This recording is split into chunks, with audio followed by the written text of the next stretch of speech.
메대 족속 아하수에로의 아들 다리오가 갈대아 나라 왕으로 세움을 받던 첫 해에 곧 그 통치 원년에 나 다니엘이 책을 통해 여호와께서 말씀으로 선지자 예레미야에게 알려주신 그 연수를 깨달았나니 곧 예루살렘의 황폐함이 70년 만에 그치리라 하신 것이니라.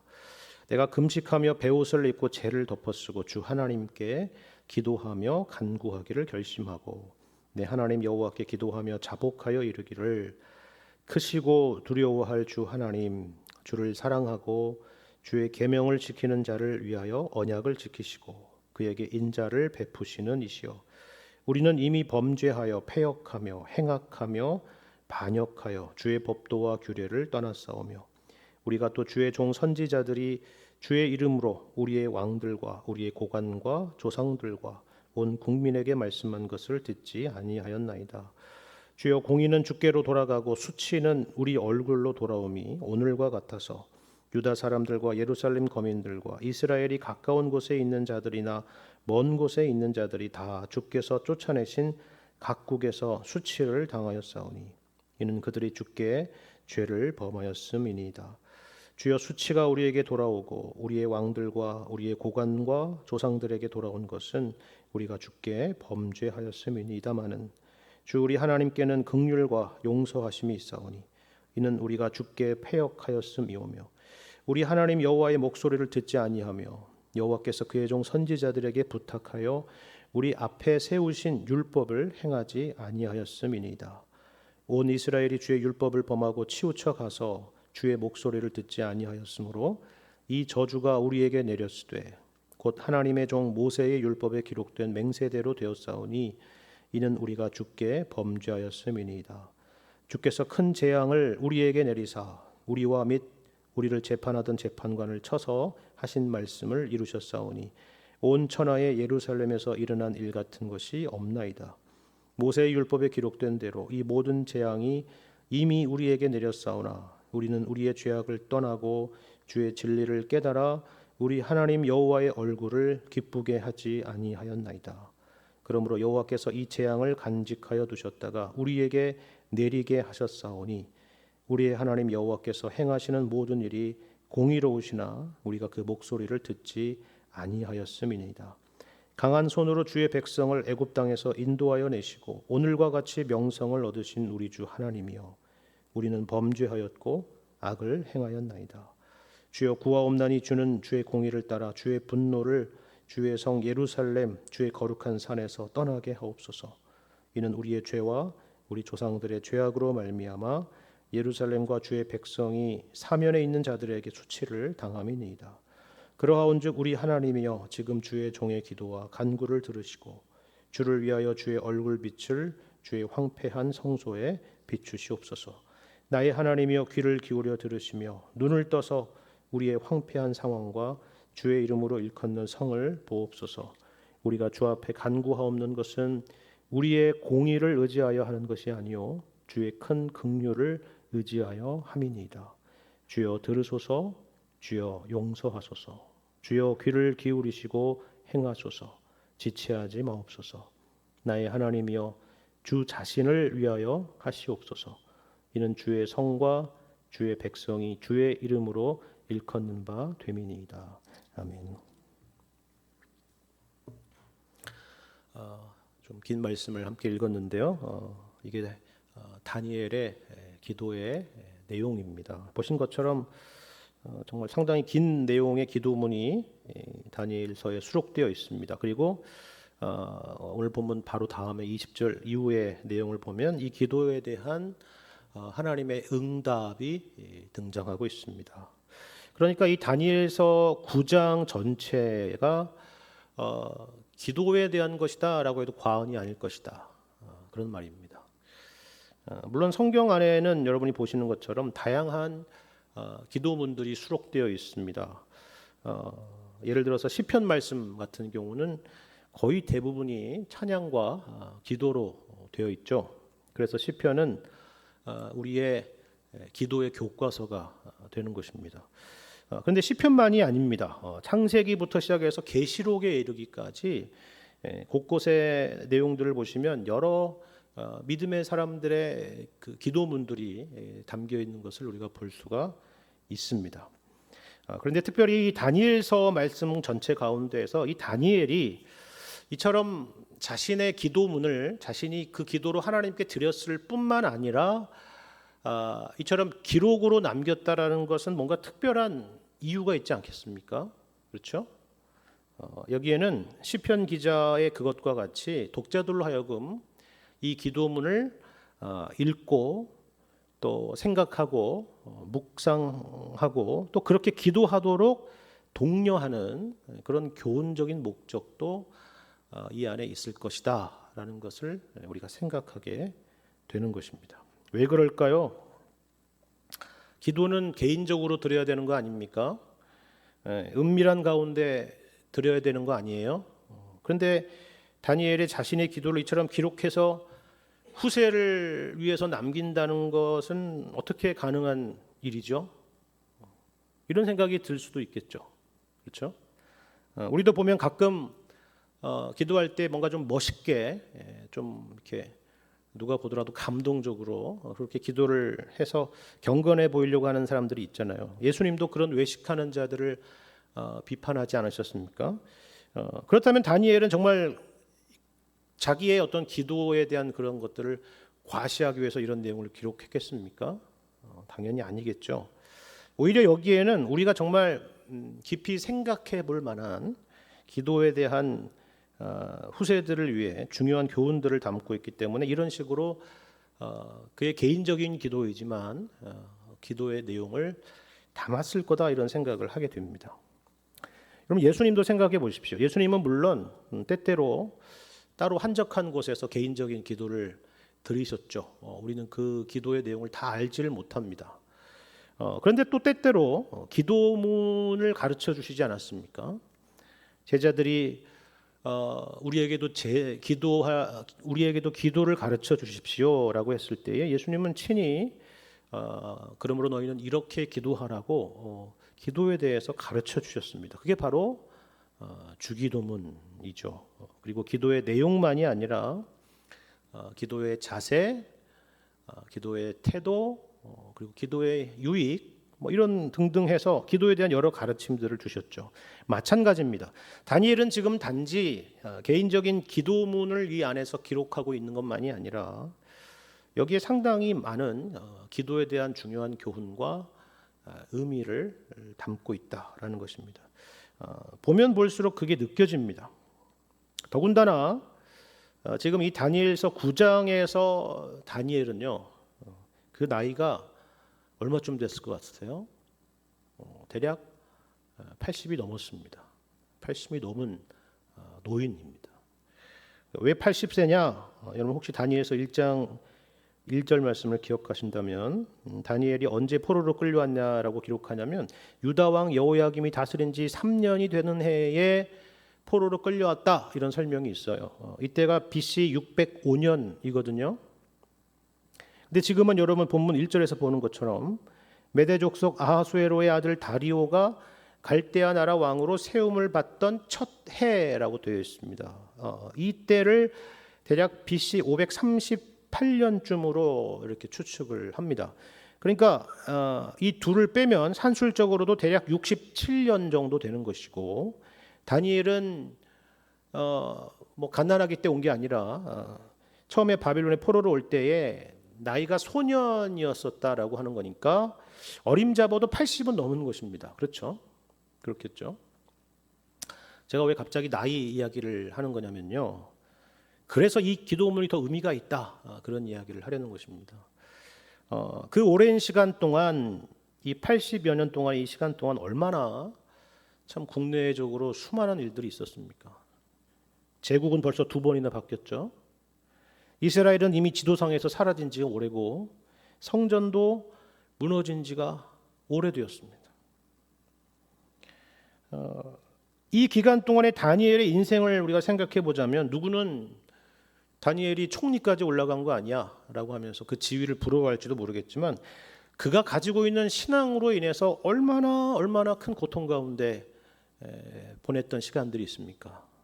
사자굴에 들어간 것은 둘째치고 죽을 고비를 여러 번 넘겼죠. 기록된 것만 해도 이 정도인데 그 외에도 적지 않았을 것입니다. 이처럼 산전수전을 다 겪은 이 노인 다니엘이 후손들에게 남겨줄 수 있는 게 과연 뭘까 하는 거예요. 남는 거는 신앙뿐이더라. 뭐 이런 얘기를 하려는 것이 아닙니다. 인생에서 가장 소중한 것은 바로 이것이다. 마치 신명기에서 모세가 유언을 남기듯이 가나안 정복 세대들에게 유언을 남기는 것처럼, 그리고 여호수아서에서 여호수아가 후손들에게 당부하는 것처럼 그런 메시지를 남기고 싶었겠죠. 내가 이렇게 잘 살아왔다는 게 아니라 우리 영혼의 가장 큰 은혜와 소망과 그리고 참된 복이 과연 어디에 있는가 하는 것을 이 기도문을 통해서 간접적으로 또한 가르쳐주고 있다라는 것입니다. 이게 바로 본문의 다니엘의 기도고요. 80이 넘은 이 백발의 다니엘이 믿음의 후손들에게, 그리고 이 말씀을 읽는 우리에게까지 남기고 싶은 바로 그 교훈이 이 기도 가운데 있다라는 사실입니다. 그렇다면 우리가 이 기도회에서 발견해야 되는 중요한 신앙적인 도전은 과연 무엇이냐 하는 것을 몇 가지를 생각해 봤으면 좋겠습니다. 사실 이걸 이야기하자면 엄청나게 많은 것들이 필요한데 오늘은 그 중에서 좀 서론적인 부분으로 몇 가지만 잠깐 나누도록 하겠습니다. 먼저는요, 시대적인 배경을 한번 생각해 보십시오. 자, 다니엘이 지금 언제 그리고 어디서 이런 기도를 드리고 있느냐 하는 것입니다. 앞서서도 언급드렸지만 본문 1절부터 3절 말씀을 여러분 보시면요, 이 기도의 시점이 언제인지를 정확하게 우리에게 그 시점을 설명해 주고 있습니다. 자, 1절입니다. 메대 족속 아하수에로의 아들 다리오가 갈대아 나라 왕으로 세움을 받던 첫 해, 곧 그 통치 원년에 나 다니엘이 책을 통해 여호와께서 말씀으로 선지자 예레미야에게 알려주신 그 연수를 깨달았나니 곧 예루살렘의 황폐함이 70년 만에 그치리라 하신 것이니라. 내가 금식하며 베옷을 입고 죄를 덮어쓰고 주 하나님께 기도하며 간구하기를 결심하고 라고 되어 있습니다. 분명히 다니엘서는 바벨론 제국 시절을 배경으로 시작했죠. 그죠? 그게 1장부터 이어졌던 내용이었습니다. 근데 이제는 세상이 바뀐 거예요. 그죠? 바벨론은 무너졌고 이제 메데 바사 제국의 시대로 넘어온 것입니다. 이게 얼마나 큰 정말 대격변입니까? 그렇죠? 그동안 온 세상을 쥐락펴락했던 정말 느부갓네살의 소원처럼 영원할 것만 같았던 그 대제국, 큰 성 바벨론이 무너진 것입니다. 근데 우리가 이 말씀 가운데서 놀라는 건 뭐예요? 그렇게 엄청난 격변의 시간을 지내면서도, 그 과정 가운데 있으면서도, 세상이 이처럼 엄청난 변화 가운데 있으면서도 우리가 볼 수 있는 것은 뭐냐면 바로 이 다니엘의 놀라운 평정심입니다. 다니엘은 자신의 나라를 지배하고 있는, 통치하고 있는 그 제국이 뭐 바벨론이든 메데 바사든 그 어떤 세상이든 변한 것이 없습니다. 그때나 지금이나 다니엘은 늘 똑같은 기도의 자리에 있다라는 것입니다. 그럼 기억하십니까? 다니엘서 6장 10절 말씀을 여러분 보시면요, 이런 기록이 있었습니다. 이건 바벨론 시대 때이죠. 다니엘서 6장 10절. 다니엘이 이 조서에 왕의 도장이 찍힌 것을 알고도 자기 집에 돌아가서는 윗방에 올라가 예루살렘으로 향한 창문을 열고 전에 하던 대로 하루 3번씩 무릎을 꿇고 기도하며 그의 하나님께 감사하였더라 라는 겁니다. 여기 말하는 조서가 뭐냐면 여러분 잘 아시다시피 누구든지 왕 외에 어떤 신에게나 어떤 사람에게 어떤 것을 구하게 되면은 사자굴에 던져넣기로 한다라고 하는 그런 공문입니다. 그런 조서예요. 왕의 명령입니다. 얼마나 무시무시한 명령이에요. 그죠? 자, 그렇다면 다니엘은 여기 10절에서 보는 것처럼 특별히 이 엄청난 문제를 두고 이 기도 제목을 두고 기도하기로 그렇게 결심을 한 걸까요? 그래서 특별히 이 기도 시간을 갖기로 한 겁니까? 이제부터는 하루에 3번씩 기도해야 되겠다. 그랬습니까? 그러면 아니잖아요. 아니에요. 자, 여기 10절에서 보는 건 뭐예요? 오히려 그것을 알고도 예루살렘으로 향한 창문을 열고 뭐라고요? 전에 하던 대로. 이게 중요한 것입니다. 전에 하던 대로 하루 3번씩 무릎을 꿇고 기도하며 그의 하나님께 감사했다는 거 아닙니까? 그래. 3번씩 기도하면 되는구나. 그런 얘기가 아니잖아요. 그런 얘기가 아닙니다. 기도의 무슨 방법, 응답받는 비결, 위기 탈출 기도 방법 이런 얘기를 하려는 게 아니고요. 일관성을 보여주려는 거잖아요. 일관성. 야, 칼이 목 앞에 있어도 저럴 수 있구나.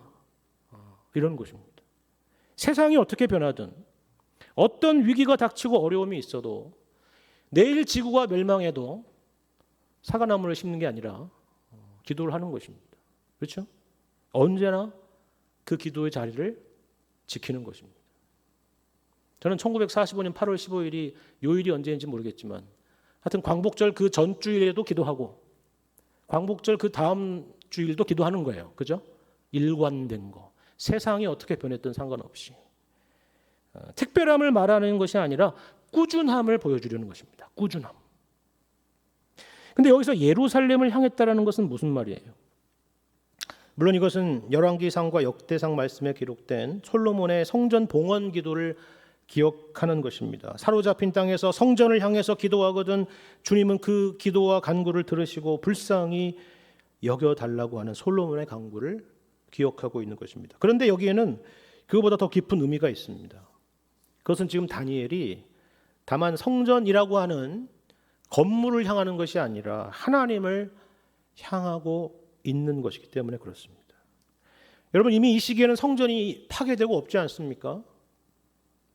하지만 하나님은 언제나 영원토록 살아계신 분이시다. 예루살렘만 계신 분이 아니시고 우리가 있는 어느 곳에든 주님은 함께 하신다. 어느 곳에나 계시는 분이시다. 그것을 기억하고 기도하는 것이죠. 여러분 이러한 모습은 9장 20절 말씀에도 이렇게 보여주고 있는데 오늘 본문 바로 다음 절에 있죠. 보십시오. 내가 이같이 말하여 기도하며 내 죄와 내 백성 이스라엘의 죄를 자복하고 내 하나님의 거룩한 산을 위하여 내 하나님 여호와 앞에 간구할 때에 곧 내가 기도할 때에 이전에 환상 중에 본 그 사람 가브리엘이 빨리 날아서 저녁 제사를 드릴 때 즈음에 내게 이르더니 라는 설명입니다. 여러분 여기 좀 특이한 설명이 하나 있어요. 저녁 제사를 드릴 즈음에 라는 겁니다. 여기서 저녁 제사라고 하는 것은요 매일 아침과 저녁 드려지던 상번제 시간 중에서 저녁 시간을 말하는 것입니다. 옛날에 예루살렘에 성전이 있을 때 아시겠죠? 근데 지금 여기는 예루살렘이 아니잖아요. 이방 땅입니다. 성전이 아닙니다. 그리고 성전이든 제사든 그런 것이 아예 없어진 곳입니다. 그런 시대예요. 근데 지금 다니엘은 정확히 저녁 제사를 드릴 때를 기억하고 있는 거예요. 무슨 말인지 아시겠죠?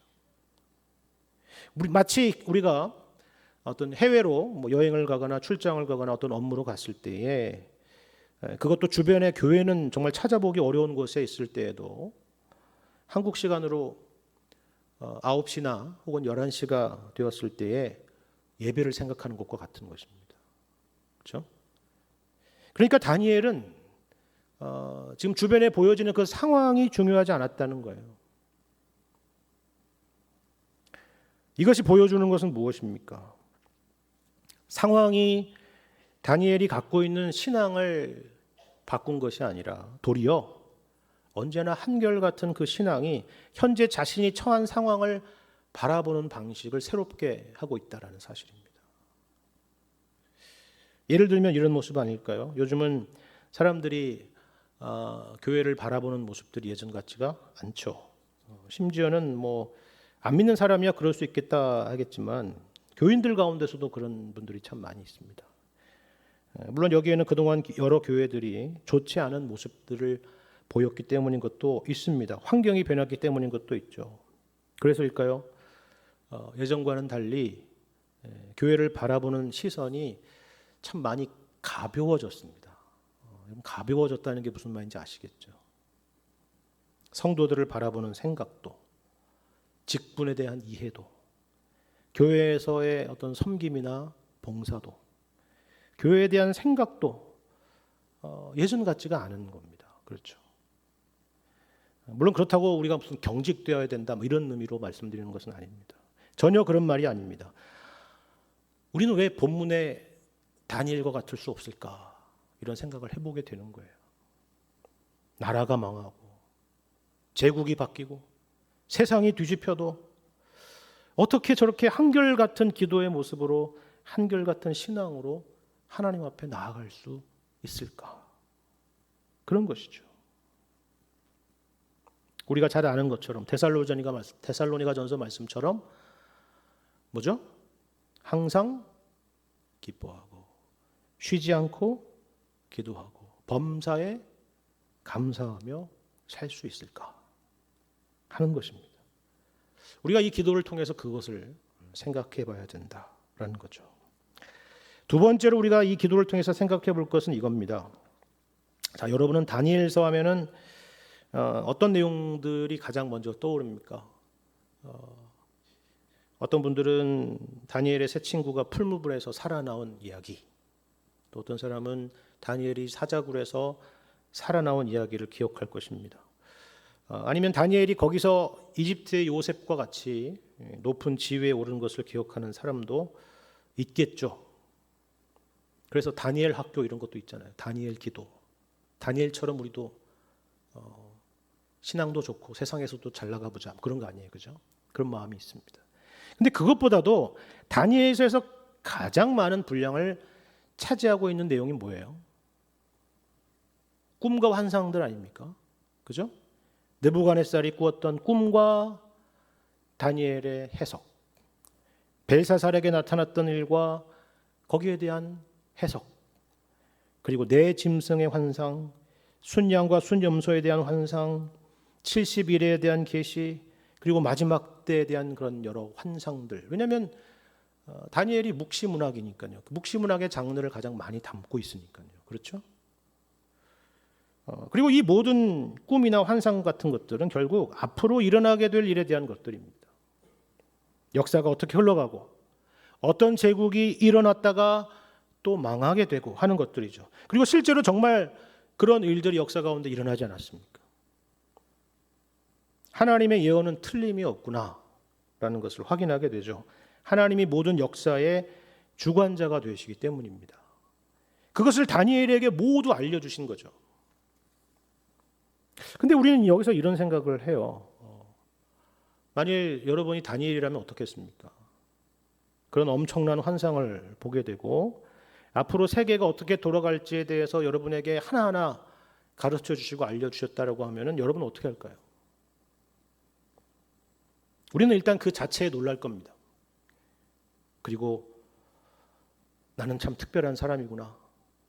그래서 하나님께서 나에게 이런 특별한 계시를 주신 것이지. 그렇게 말하면서 사람들에게 겸손을 가장한 자랑을 하면서 이 교회 저 교회를 다니면서 아주 유명한 강사가 되어 있을 것입니다. 그렇죠?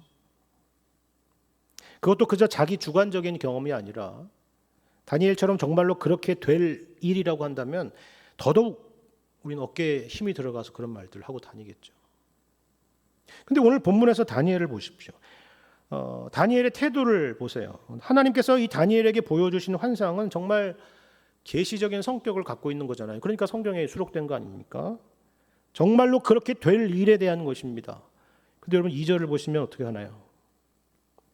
바벨론이 무너지고 메데 바사 제국이 일어나게 되리라는 것은 이미 환상을 통해 알게 된 일 아닙니까? 근데 어떻게 해요? 2절을 보니까 곧 그 통치 원년에 나 다니엘이 책을 통해 여호와께서 말씀으로 선지자 예레미야에게 알려주신 그 연수를 깨달았나니 곧 예루살렘의 황폐함이 70년 만에 그치리라 하신 것이니라. 그렇죠? 뭘 말하려는지 아시겠습니까? 다니엘은 환상에만 빠져 있지 않았습니다. 환상을 기억하고 있고 또 실제로도 역사를 경험하고 있지만 결국은 뭐예요? 성경으로 돌아가는 것입니다. 선지자 예레미야에게 알려주신 그 말씀을 통해서 깨닫게 되었다는 말이 바로 그것입니다. 근데 여기서 이것을 깨달았다라는 것은 뭘 보여주는지 아십니까? 이제야 성경을 읽어보니까 그런 말이 있네라는 게 아니잖아요. 깨달았다는 것은.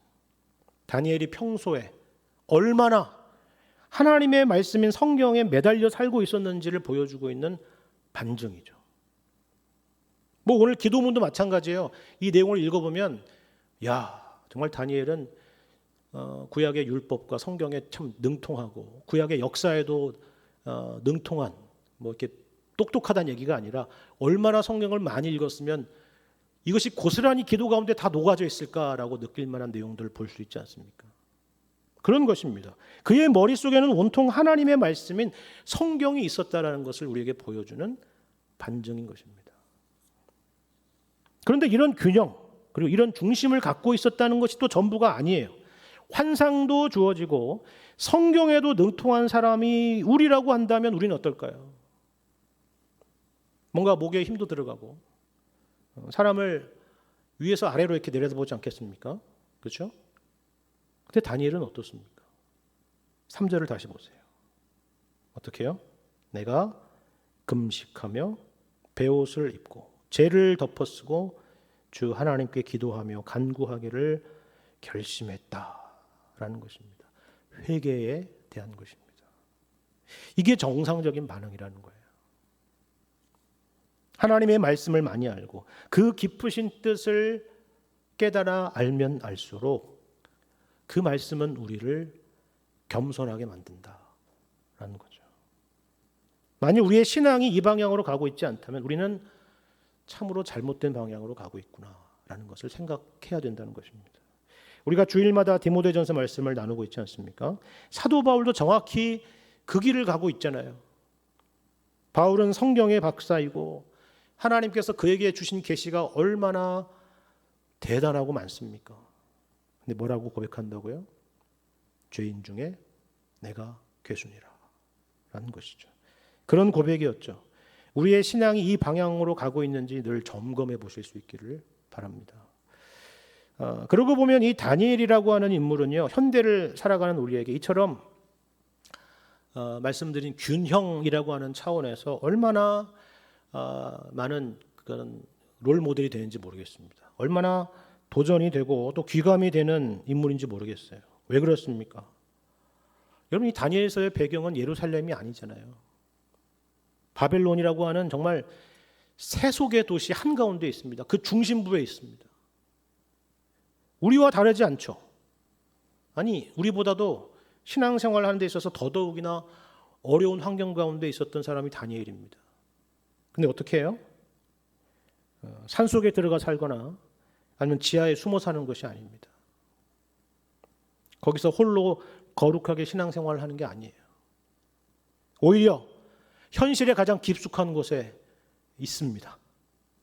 다니엘과 세 친구는 바벨론 정부의 고위 관료였기 때문입니다. 그런데 그럼에도 불구하고 앞에서 보신 것처럼 언제나 한결같이 기도하는 사람이었죠. 우리는 어느 하나를 하게 되면 어느 하나는 포기하게 되는 것이다 이렇게 생각하기가 쉬운데, 마치 제로섬 게임처럼 된다고 생각하기가 쉬운데, 다니엘은 이 둘 사이에서 이처럼 중요한 균형을 보여주고 있는 것입니다. 이게 말처럼 쉽지 않다는 것은 저보다도 여러분이 더 잘 아실 것입니다. 근데 저는 여기서 다니엘이라고 하는 이 사람처럼 완벽한 사람이 되어야 된다라고 말씀드리는 것이 아니라 최소한 우리 가운데 영적인 고민이라고 하는 것이 떠나서는 안 되겠다라는 그 말씀, 그 긴장을 놓치지 않는 것이 중요하다라고 하는 이 말씀을 강조하고 싶습니다. 그 쉽지 않다는 것을 해소하기 위해서 어느 한쪽으로 치우쳐버리거나 하는 것이 아니라 우리가 이 세상 가운데에서 신앙을 가지고 살아가는 것이 참으로 어렵고, 그래서 우리가 비틀거리고 우리가 또 넘어질 수도 있겠지만 그 현실 가운데서 그 신앙의 걸음을 놓치지 않는 거예요. 그 균형을 놓치지 않으려고 노력을 하는 것입니다. 여러분, 평행봉에서 앞으로 걸어갈 때 어떻습니까? 그 균형을 놓치지 않으려고 노력하는 그런 모습과 같은 거예요. 그렇게 우리가 이 세상 속에서 살아가야 된다는 말씀입니다. 다니엘의 기도라는 것이 그걸 우리에게 가르쳐 주지 않습니까? 완벽한 사람이라는 것이 아니라, 기도하면 나처럼 되는 거야 라는 것이 아니라, 이 기도라는 것 자체가 우리에게 보여주는 교훈, 늘 하나님의 은혜를 붙들고 살아야 된다라고 하는 이 교훈을 보여주는 것이죠. 우리가 그렇게 살아야 된다는 것입니다. 뿐만 아니라 말씀드린 것처럼 우리는 다니엘에게서 신앙에 있어서도 균형을 늘 가져야 됩니다.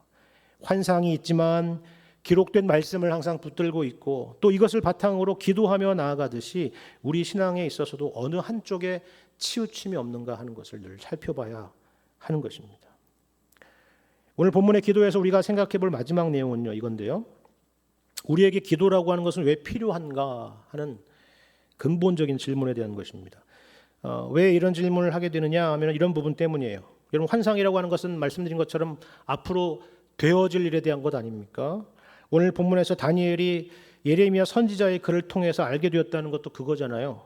예루살렘의 황폐함이 70년 만에 그치리라 했습니다. 그렇잖아요. 정확한 연수까지 성경에 담겨 있었습니다. 바벨론은 망하게 될 것이고 유대인들은 이제 고향에 돌아갈 수 있게 될 것입니다.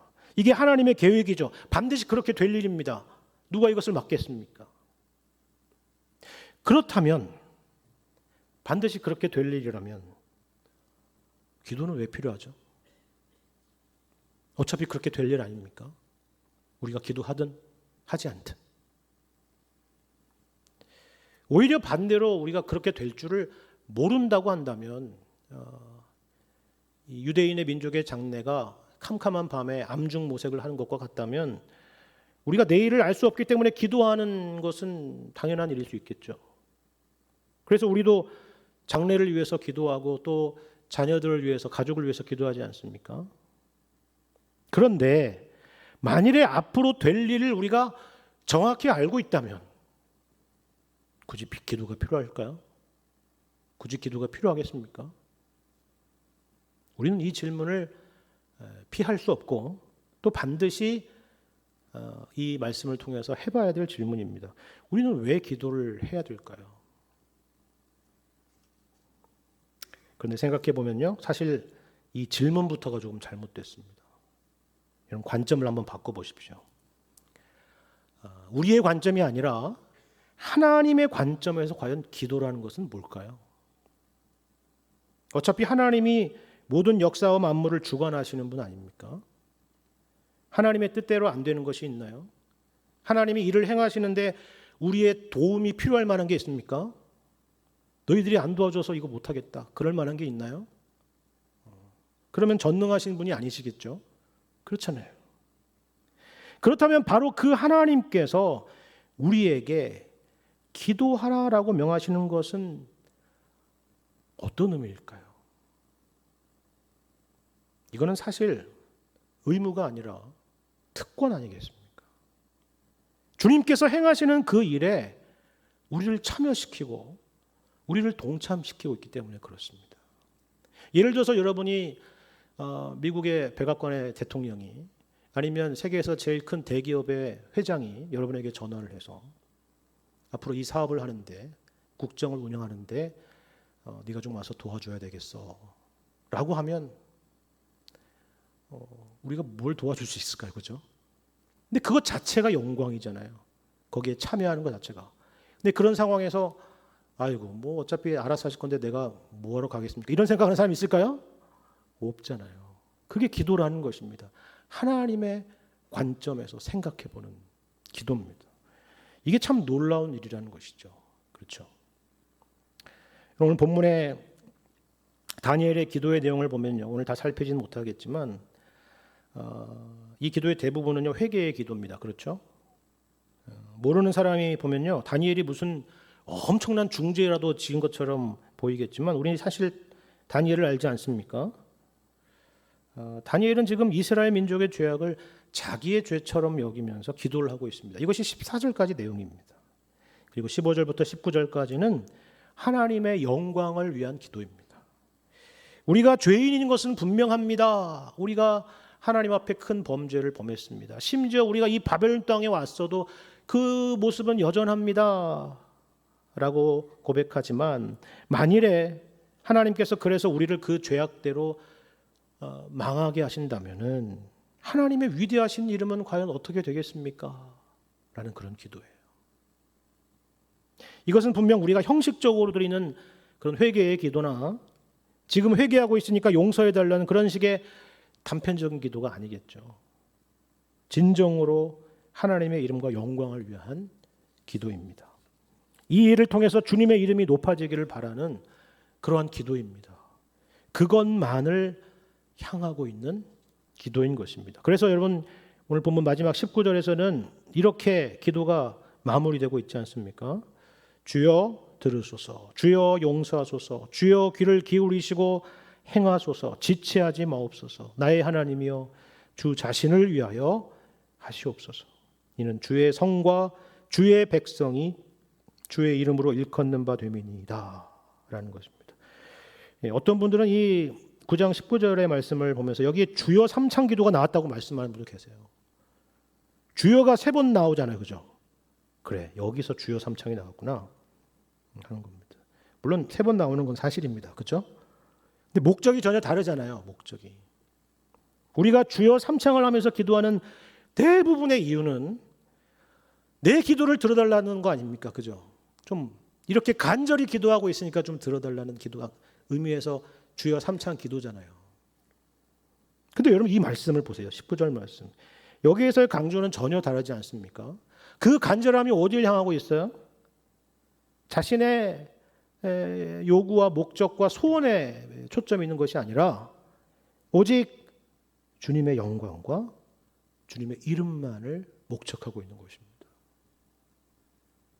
이것이 바로 하나님이 기뻐하시는 기도입니다. 그리고 하나님은 이 기도에 응답하시고 이스라엘 역사 가운데 장차 행하실 놀라운 계획을 가르쳐 주시죠. 메시아이신 예수님이 오셔서 이스라엘 백성의 근본적인 문제인 죄의 문제를 해결하시리라는 예언의 말씀을 하십니다. 이것이 바로 오늘 본문 이후의 말씀의 내용입니다. 이처럼 오늘 본문 말씀은 우리에게 기도를 독려하고 있습니다. 시대가 변하고 세상이 변해도 언제나 한결같이 하나님을 바라보는 기도, 말씀을 기억하고 그 말씀을 그 내용 삼아서 그 말씀을 붙들며 기도하는 기도, 그리고 하나님의 선하신 계획 가운데 동참하는 기도, 하나님의 영광을 구하는 기도입니다. 이 말씀은 이처럼 우리의 기도를 독려하고 기도의 방향을 제시해주고 있는 것입니다. 그러면서 동시에 우리는 이 기도를 보면서 그런 생각이 들어요.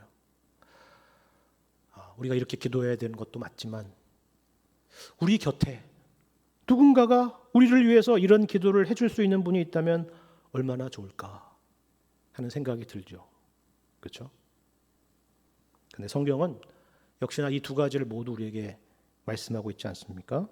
우리에게 기도에 대한 가르침도 거기에 대한 교훈도 가르쳐주고 있지만 동시에 우리 곁에 우리를 위해서 기도하는 분이 계시다라고 말씀하고 있기 때문입니다.